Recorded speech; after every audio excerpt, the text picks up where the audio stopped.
the over-amplification of the Islam problem, as people put it, or the Muslim problem, has been massively overstated. Well, that's an op, obviously. Yeah. We know where that's coming from, obviously. I don't like it. I hate it. How is hate the Muslims better than hate the Christians or hate the Jews? It's not. It's all the same. Not. It's the same. I've never had an argument with a Muslim, with an actual Muslim. We probably agree on a lot. So I'm not hating on the Muslims at all. I like the Bangladeshis better than I like the liberal whites in your country. A lot more. I have more in common with the sincerely religious Pakistani cab driver. Pakistanis are all super nice to me. A lot of the other cultures that have come here actually have far more politeness. I'm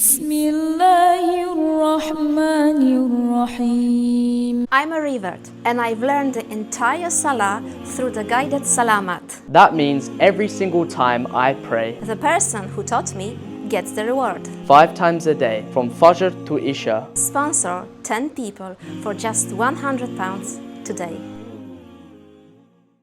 Assalamu alaikum, brothers and sisters. If you're watching this video and it's Salah time, please pause it and go pray and come back when you're done. Please check out the description section of this video to support the channel. I don't know what's going on with Piers Morgan defending Muslims recently with indisputable facts, but all I can say is I'm all for it. Out of his last 3 podcasts where he is being interviewed, he passed all 3 out of 3 with flying colours. This time around, he sat down with Tucker Carlson, and to both their credit, they drew from their real-life personal experiences to defend Pakistanis, Bangladeshis, Muslims, and even asylum seekers in the UK, debunking divisive far-right anti-Islam propaganda in the process.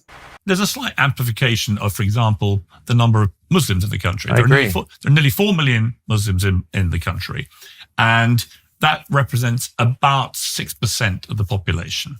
But 43 or 4% of the population are still Christian.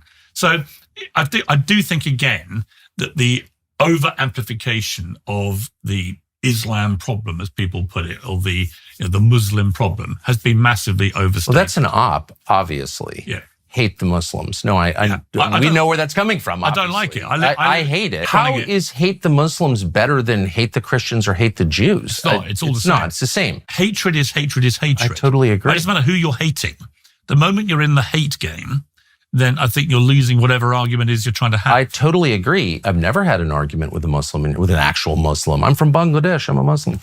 We probably agree on a lot. It's the secular self-hating whites that stand up from the table and leave when I'm eating with them here. Just saying. So I'm not hating on the Muslims at all. Or bad Muslims or bad everybody. I like the Bangladeshis better than I like the liberal whites in your country. A lot more. They've never yelled at me.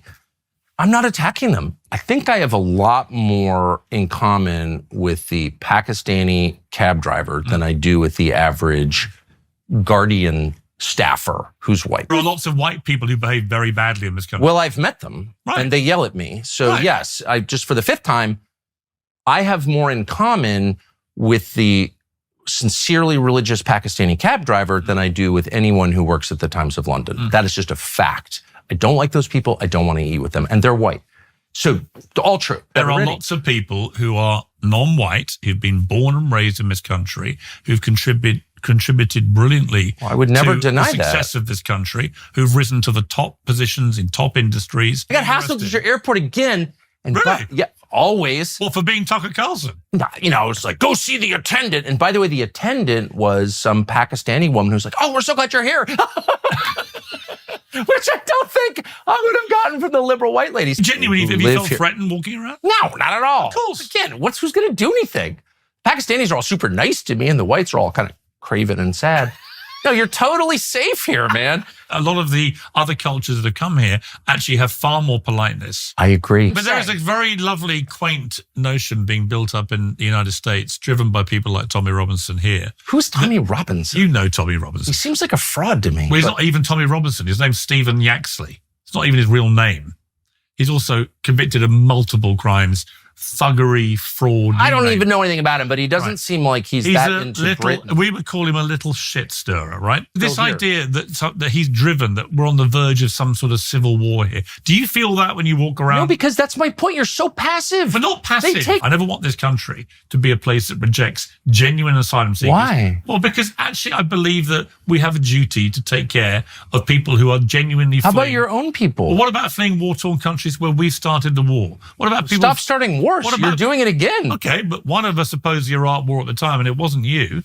I've been atoning for it ever since. I was one of the worst offenders. I led the campaign here against the Iraq war. It cost me my job in the end. I led the Good for you. I led a front page assault on You that. should for stick a with year. that. You should stick with that. Well, Firstly, this was a really mature, non-prejudicial way to have an honest conversation about Muslims and immigration in the UK, minus the divisive far-right hateful propaganda slop. Both Piers and Tucker made some good points. However, I think Piers Morgan seems slightly more clued up on the benefits of multiculturalism in the UK than Tucker Carlson, which makes sense since he is British. As Piers said, the UK is approximately 6% Muslim, amounting to around 4 million people, compared to over 40% of the population identifying as Christian. From just looking at the numbers, it's clear there's no Muslim takeover as the bigots would have you believe, especially when we consider that around 40% of the UK is also non-religious. Piers was totally spot on when he said there's an over-amplification of anti-Muslim and anti-Islam fear-mongering, which Tucker agreed with wholeheartedly. Tucker also pointed to where this misinformation is coming from without spelling it out. Let's just say it rhymes with Shmizrael. Both Tucker and Piers expressed their disdain for this Islamophobic propaganda, and both made a great point when they said the hatred towards Muslims online and in the media would never be tolerated if it was targeted at Christians or Jews. They were also correct when they claimed anyone coming from a position of hate has a sinister agenda and cannot be taken seriously. It's nice that Tucker has never found himself arguing with Muslims, and also that as a religious Christian he feels he has much more in common with practicing Muslims, particularly Pakistanis and Bangladeshis, than non-religious people. Tucker identified the problems within the UK stemming from secularism and liberalism, and if you watch the full podcast, Tucker also adds promiscuity and a lack of respect for masculinity to that list. As Piers said, darker skin does not equate to bad behaviour as many online bigots would have us believe, as white people are just as capable of bad behaviour, which is similar to Tucker's take that there are good and bad people who are Muslim and non-Muslim, and he also implied that the religion of Islam, from what he's experienced, results in better behaved human beings than not. Piers was also correct when he said there are lots of non-white British people who have contributed immensely to the success of the UK. I'm so glad that Tucker's experiences with British Pakistanis have been extremely positive, not only because this is a community I proudly belong to, but also because it completely refutes the racist propaganda out there. Piers Morgan also debunked many far-right lies about Muslims and minorities when he made the point that in his experience, people from different cultures in the UK normally conduct themselves respectfully. Credit to Piers for calling out Tommy Robinson for being the fraud that he is, that has not only created a racially and religiously prejudicial culture in the UK, but for also spreading his diseased thinking around the world, particularly in the US, with many Americans taking the bait unknowingly. And despite Tucker agreeing with us, his parroting back of some far-right talking points about immigration in the UK is a prime example that he has also been somewhat duped by some of the propaganda that Robinson has been peddling. But like Piers said, the UK has a duty of care towards genuine asylum seekers from war-torn countries that Britain has played a part in destabilising, and he gave the Iraq invasion as an example, which unlike Tucker, Piers was against from the very start. But credit to Tucker for admitting he was wrong about Iraq and for apologising for his part in pushing that propaganda whilst he was a mainstream media pundit. I respect that both Piers Morgan and Tucker Carlson harbour no hate for Muslims in their heart, and despite me disagreeing with many of their political stances, I can see that these men, despite their many faults, are capable of moral clarity and honesty in a time where people are completely blinded by prejudice. Thank you for watching. Until next time, inshallah, assalamu alaikum wa rahmatullahi wa barakatuh.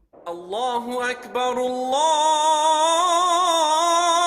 Akbar, Allah.